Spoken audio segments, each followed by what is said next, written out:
Hello friends, आपका जेके biology class में स्वागत है।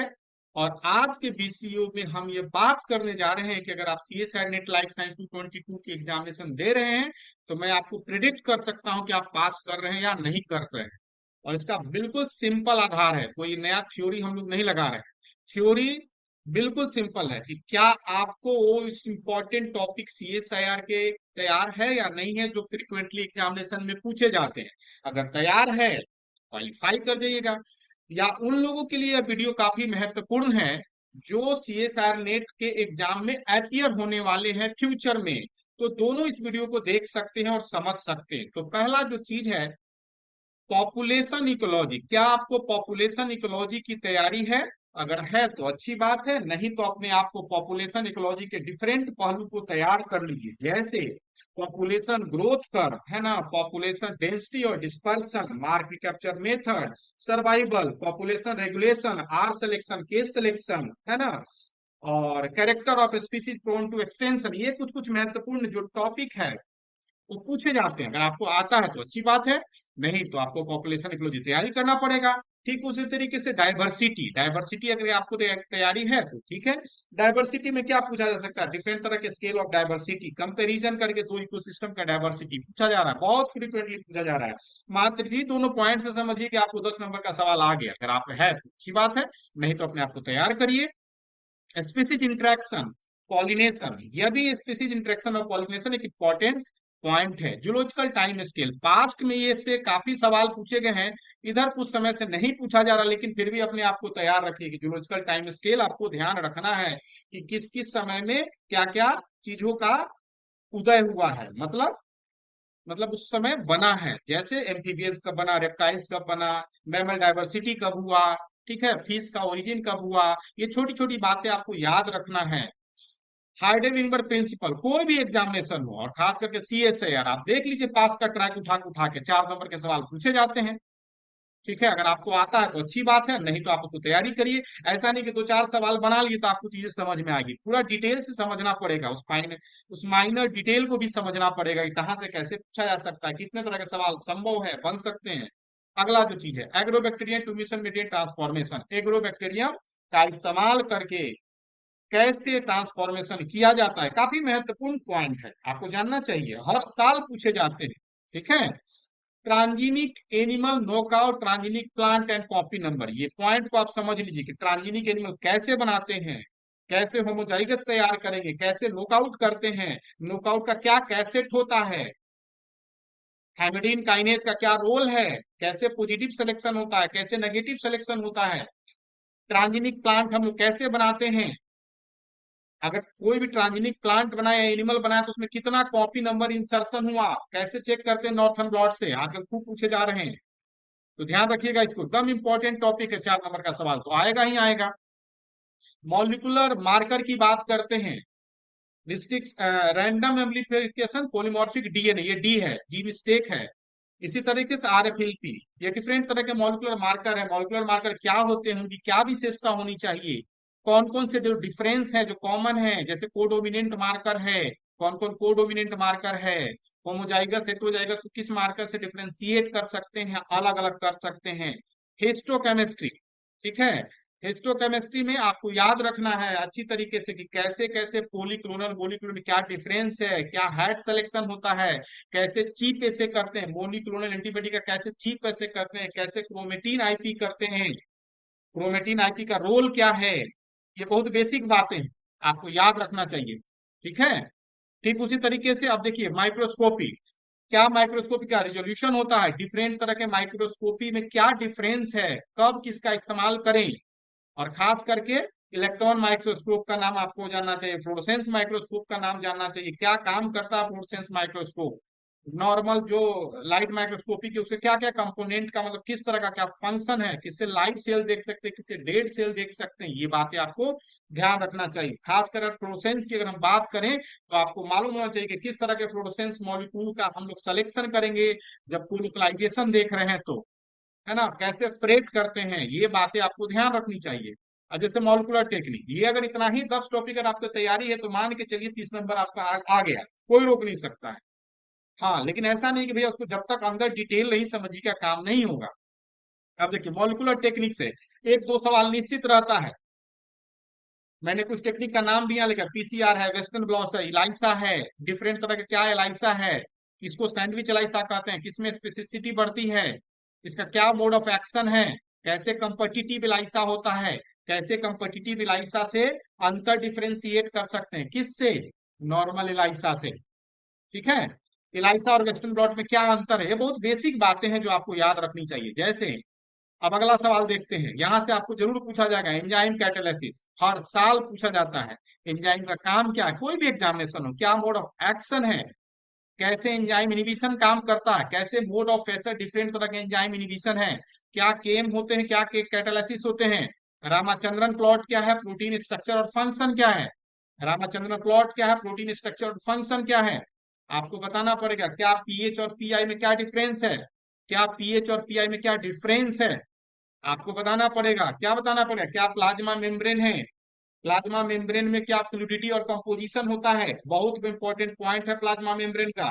फ्लूइडिटी के लिए कौन कौन से इंजाइम जिम्मेदार होते हैं, कैसे एक मोनोलेयर से एक दूसरे में ट्रांसफॉर्मेशन होता है, जैसे फास्फो प्लाज्मा मेम्ब्रेन के कौन कौन से जैसे लिपिड के कंपोजिशन है, फास्फोप्रोटीन सीरीन, कब जैसे एपोप्टोसिस में चेंजेज होता है, ये बहुत बेसिक बातें हम कुछ बोल रहे हैं।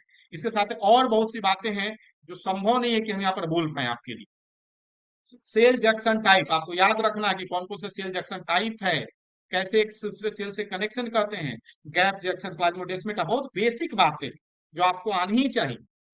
और नहीं आता है तो अपने आप को क्रॉस कीजिए वहां पर कि भैया इसको हमको तैयारी करना है अपने आप को। Cell cycle regulation, cell cycle कैसे रेगुलेशन होता है, कैसे माइटोसिस होता है, कैसे मियोसिस होता है, कैसे क्रोमोसोम्स नंबर और डीएनए डिफरेंट फेजेज में चेंजेज होते हैं, यह बहुत महत्वपूर्ण है। और इंपॉर्टेंट मॉलिक्यूल का रोल आपको देखना है, ठीक है, CDK P21 RB3 V1 kinase का रोल आपको देखना है। अब आगे बात करते हैं, देखिए किसी भी एग्जामिनेशन में जी protein couple receptor tyrosine kinase receptor के सवाल आते हैं। जी प्रोटीन क्या होते हैं, कैसे काम करते हैं, और भी बहुत सारे जैसे सिग्नलिंग में आपको पढ़ने हैं, लेकिन कम से कम इतना तो आपको जानना ही चाहिए। अगर नहीं जानते हैं तो भाई दुख की बात है, आपको तैयार करके रखना चाहिए। कैंसर, एपोप्टोसिस, कैंसर, कैंसर के क्या मार्कर हैं आपको जानना चाहिए। नहीं तो जाइए जेके बायोलॉजी क्लासेस पर, कैंसर मार्कर और जेके बायोलॉजी टाइप कीजिए, हर साल घुमा फिरा के एक साल के इंटरवल पर पूछे जाते हैं। क्या एपोप्टोसिस होते हैं, क्या उसके सिग्निफिकेंस है, कैसे नेक्रोसिस से डिफरेंस है, क्या एपोप्टोसिस के मार्कर हैं। अब बात करते हैं डीएनए रिप्लिकेशन और रिपेयर, आपको जानना चाहिए क्या डीएनए रिप्लिकेशन है, कैसे रिपेयर काम होता है, क्या मेथड है। डीएनए रिप्लिकेशन में सेमी कंजर्वेटिव कैसे होता है, लैगिंग क्या, लीडिंग क्या होता है, ये सारी बातें आपको जाननी चाहिए। और जानते हैं तो अच्छी बात है, जानना ही नहीं उसका उपयोग करना है। ऐसे नहीं कि रट लिए दो बार कि ऐसे लीडिंग और लेगिंग, आपको समझना चाहिए क्या कैसे जुट रहा है, कौन फास्फेट जुट रहा है, कैसे कट रहा है। बेसिक तो आपको एकदम ठीक रहना चाहिए। डेवलपमेंट बायोलॉजी, आपको डेवलपमेंट बायोलॉजी के बेसिक जो तरीके हैं वो आपको जानना चाहिए। किस तरह के एक का क्लीवेज पैटर्न है, बहुत महत्वपूर्ण है, एक का क्लीवेज पैटर्न है, कोलोब्लास्टिक, मेरोब्लास्टिक, इसे डिफरेंट तरह के एक एक का क्या मतलब पैटर्न, मतलब सारी बातों को संभव नहीं है कि भाई कम समय में बोला जाए, लेकिन फिर भी ये बात को बोलने के बाद दिमाग आपका स्ट्राइक करता है तो अच्छी बात है, कम से कम ये बात तो समझ में आएगा ना कि भैया पढ़ना क्या है। डेवलपमेंट बायोलॉजी में दो और डेवलपमेंट आपको बहुत मतलब, ड्रोसोफिला का डेवलपमेंट, कैसे एंटीरियर बनता है, कैसे पोस्टीरियर बनता है, कैसे अपना बुर्केन का रोल है, टोरपेडो रिसेप्टर का क्या रोल है। सी लिग्न वल्वा डेवलपमेंट, डिफरेंट तरह के जो क्या पाथवे है वल्वा डेवलपमेंट का, सी लिग्न वल्वा डेवलपमेंट बहुत फ्रिक्वेंटली सवाल पूछे जाते हैं कोई म्यूटेशन कर दिया जाए तो कैसे वल्वा डेवलपमेंट में अंतर आएगा। सी उर्चिन फर्टिलाइजेशन देखना, फर्टिलाइजेशन में सी उर्चिन फर्टिलाइजेशन आपको जानना ही चाहिए कि क्या सी उर्चिन फर्टिलाइजेशन है। लीम का डेवलपमेंट है, रिजर्वेशन जानना चाहिए। एबीसी मॉडल जानना चाहिए, फ्लावर मॉडल है, फ्लावर डेवलपमेंट में एबीसी मॉडल पढ़ना है। एबीसी तीन तरह के जीन है, उनके म्यूटेंट को बारे में आपको जानना चाहिए। और सबसे महत्वपूर्ण अब यहाँ पर देखिएगा जीन रेगुलेशन जानना चाहिए, प्रोटीन। जितना दो लाइन में बोलने में अच्छा लगता है इतना आसान नहीं है। प्रोबयोटिक का जीन रेगुलेशन, यूकेरियोटिक का जीन रेगुलेशन, सीएमपी और कैप का क्या रोल है, पॉजिटिव रेगुलेशन, नेगेटिव रेगुलेशन, कैसे अगर चीजों को काट दें। प्रमोटर का फंक्शन भी बहुत महत्वपूर्ण है कि प्रमोटर को कैसे डिलीट करके प्रमोटर का रियल रीजन पाया जाए, जहां पर आरएनए पॉलीमरेज बाइंड करते हैं और अदर मॉलिक्यूल जो नेगेटिव और पॉजिटिव बाइंड करते हैं, कैसे उसको याद करके भी रखना और समझना भी है। अब देखिए टाइप्स ऑफ आरएनए की बात करते हैं, आपको आरएनए का टाइप फंक्शन मालूम होना चाहिए। जैसे हमने कुछ एग्जांपल बताया, माइक्रो आरएनए, एसआई आरएनए और एसएसएनओ आरएनए, बहुत तरह के आरएनए हमको आपको जानना चाहिए। अगर आप जेनेटिक्स पढ़ते हैं तो सबसे महत्वपूर्ण म्यूटेशन, डिफरेंट तरह के म्यूटेशन होते हैं, कौन कौन से म्यूटाजेनिक एजेंट और क्या उनका मोड ऑफ एक्शन है, क्या मोड ऑफ एक्शन है आपको जानना चाहिए। स्पेसिएशन एंड जेनेटिक ड्रिफ्ट, कैसे नए स्पीसीज का फॉर्मेशन होता है। जेनेटिक ड्रिफ्ट मतलब एकदम जान के रख लीजिए कि कैसे जेनेटिक ड्रिफ्ट है, क्या उसका मोड ऑफ एक्शन है स्पीसीज के फॉर्मेशन में। और एक लाइन, जेनेटिक ड्रिफ्ट हमेशा अपियर कब होता है, स्मॉल पॉपुलेशन में, यही लाइन तो पूछता है।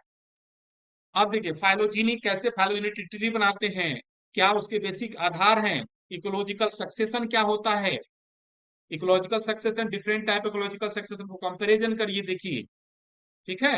हाइड्रार्च सक्सेशन, मिजोजेनिक सक्सेशन, बहुत तरह का सक्सेशन है, उसको अलग अलग चीजों में कंडीशन में क्लासिफिकेशन किया गया है। बिहेवियर इकोलॉजी, कीन सिलेक्शन, आपको जानना चाहिए कि क्या कीन सिलेक्शन है, बहुत फ्रिक्वेंटली सवाल पूछे जाते हैं।